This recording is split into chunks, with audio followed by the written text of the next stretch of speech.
ময়মনসিংহ জেলায় যে কয়েকটি রাজবাড়ি আছে তার মধ্যে মুক্তাগাছার রাজবাড়ি অন্যতম। মুক্তাগাছার রাজবাড়িতে আসতেই প্রথমে সকলের নজরে পড়বে দেহরক্ষীর মতো দাঁড়িয়ে থাকা বিশাল বড় রাজফটক, যার ঠিক পাশে রয়েছে রাজবাড়ির ইতিহাস সম্বলিত একটি বোর্ড এবং এর পাশে রয়েছে রাজবাড়িটির সম্পর্কে বাংলাদেশ প্রত্নতত্ত্ব অধিদপ্তরের বিজ্ঞপ্তি।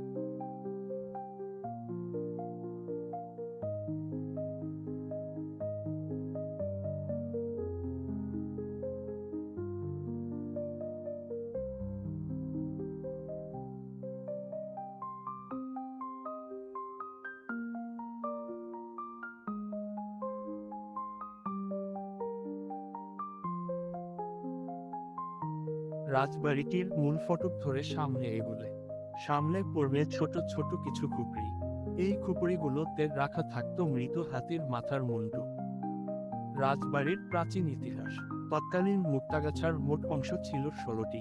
16 জন জমিদার এখানে শাসন করতেন, আর সেই 16 জনের প্রধান ছিলেন এই বাড়ির জমিদারেরা। আর তাই বাকি 15 জন জমিদার এই বাড়ির জমিদারদের খাজনা দিতেন। ব্রিটিশ সরকার কর্তৃক এই বাড়ির জমিদারেরা প্রথমে রাজা উপাধি পান, পরবর্তীতে পান মহারাজা উপাধিও। তাই এই বাড়িকে বলা হতো রাজবাড়ি।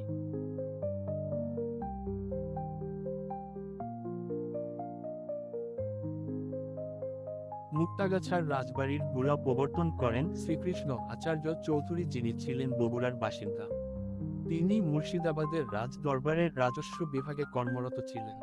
নবাব আয়বর্দী খাঁর আস্থাভাজন থাকার কারণে রাজস্ব বিভাগে কর্মরত থাকা অবস্থায় 1132 সালে শেষ সময়ে আলাপসী বরগুনার বন্দোবস্ত পেয়েছিলেন তিনি। বর্তমান মুক্তাগাছার বেশিরভাগ অংশই ছিল তৎকালীন আলাপসী বরগুনার অন্তর্ভুক্ত। এই মুক্তা ছাড়া রাজবাড়ির পূর্ব নাম ছিল বিনোদ বাড়ি।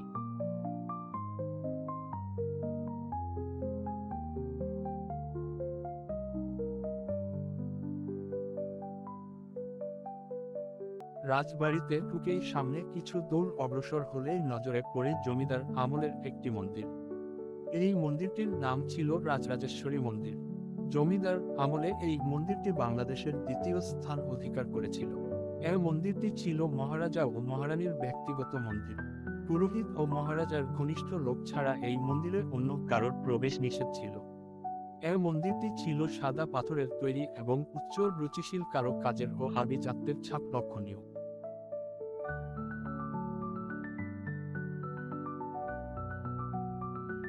গোল রাউন্ড করা এই জিনিসটা হচ্ছে ঘূর্ণায়মান নাট্যমঞ্চ, যার ইংরেজিতে বলা হতো রিভলভিং ডান্সিং স্টেজ। অটোমেটিক মেশিনের সাহায্যে এই মঞ্চটিকে ঘোরানো হতো। ঘূর্ণায়ন অবস্থায় এ মঞ্চের নর্তকীরা নৃত্য করত এবং রাজারা ও রাজবাড়িতে আগত অতিথিরা সেই নৃত্য উপভোগ করত। তৎকালীন সময়ে এই মঞ্চটিকে ফ্রান্স থেকে আনা হয়েছিল।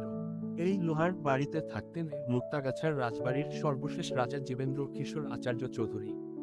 জাপান থেকে কারিগররা নিয়ে এই রাজা এই বাড়িটি নির্মাণ করেছিল। সেই সময় এই ঘরগুলো ছিল সম্পূর্ণ শীতাতপ নিয়ন্ত্রিত। এর বাড়িটি তৈরির সকল সরঞ্জাম আনা হয়েছিল ইংল্যান্ড থেকে।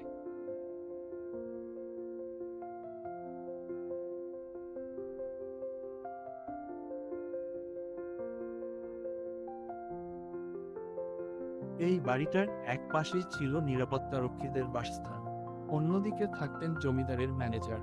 মুক্তাগাছার রাজবাড়ির তৎকালীন রাজারা ছিলেন অত্যন্ত ধনী এবং প্রভাবশালী। তখনকার যুগে তাদের বাৎসরিক আয় ছিল 11 লাখ টাকা। মহারাজার সূর্যকান্ত আচার্য ছিলেন খুব শৌখিন মানুষ। ওনার 99টি হাতি ছিল, তার মধ্যে শম্ভু নামের 2টি হাতি ছিল সবচেয়ে বড় এবং মহারাজের প্রিয়। এছাড়াও এই রাজবাড়িতে ছিল একটি অন্ধকূপ। মহারাজের বিচারে যারা অপরাধী ছিল তাদেরকে মেরে এই কূপে ফেলে দেওয়া হতো এবং চলে যেত হাল হয়ে ব্রহ্মপুত্র নদে।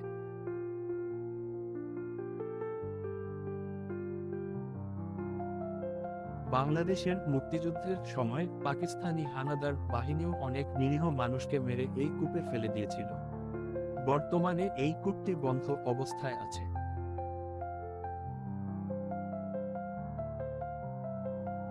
মুক্তাগাছার রাজবাড়ির পূর্ব নাম ছিল বিনোদ বাড়ি। এই বিনোদ বাড়ি থেকে মুক্তাগাছা নামকরণ হওয়ার এক মজার ইতিহাস রয়েছে। শশীকান্ত আচার্য মহারাজাকে এক স্বর্ণকার সুন্দর ডিজাইন করে বড় আকারে এক মুক্তার গাছা উপহার দিয়েছিলেন। স্বর্ণকারের নাম ছিল মুক্তারাম। মুক্তার গাছ একটি উপহার পেয়ে রাজা স্বর্ণকারের প্রতি অত্যাধিক খুশি হন এবং স্বর্ণকারের কাছে জানতে চান এই গাছ আর বিনিময়ে কি দিলে সে সন্তুষ্ট হবে। স্বর্ণকার তখন সুযোগ পেয়ে বলেন মহারাজকে আকুতি জানান, মহারাজ, আমার নাম মুক্তারাম, এই গাছাটিও আমি মুক্তা দিয়ে বানিয়েছি। আপনি যদি এই বাড়িটির নাম বিনোদ বাড়ি কর্তন করে মুক্তাগাছা রাখেন তাহলে আমি সবচেয়ে বেশি খুশি হব। স্বর্ণকারের সেই অনুরোধেই তখন থেকে এই বাড়িটি বিনোদ বাড়ি পরিবর্তন করে মুক্তাগাছা নামে পরিচিত হয়। মুক্তাগাছা জমিদারদের চরিত্র ছিল অনেক বৈচিত্র্যময়। তারা একদিকে যেমন ছিলেন শৌখিন, রুচিশীল এবং সংস্কৃতি মনা, অন্যদিকে ছিলেন কঠোর চরিত্রের অধিকারী। মুক্তাগাছার জমিদারেরা ছিলেন শিক্ষা অনুরাগী। এই রাজবাড়িতে ছিল 10,000-এরও বেশি দুর্লভ বইয়ের একটি লাইব্রেরি। 1947 সালে ভারত পাকিস্তান দাঙ্গা শুরু হলে জমিদারেরা ভারতে পাড়ি জমান। চলে যাওয়ার সময় অনেক মূল্যবান জিনিস রেখে গেলেও বইগুলি নিয়ে যেতে ভুলে যাননি।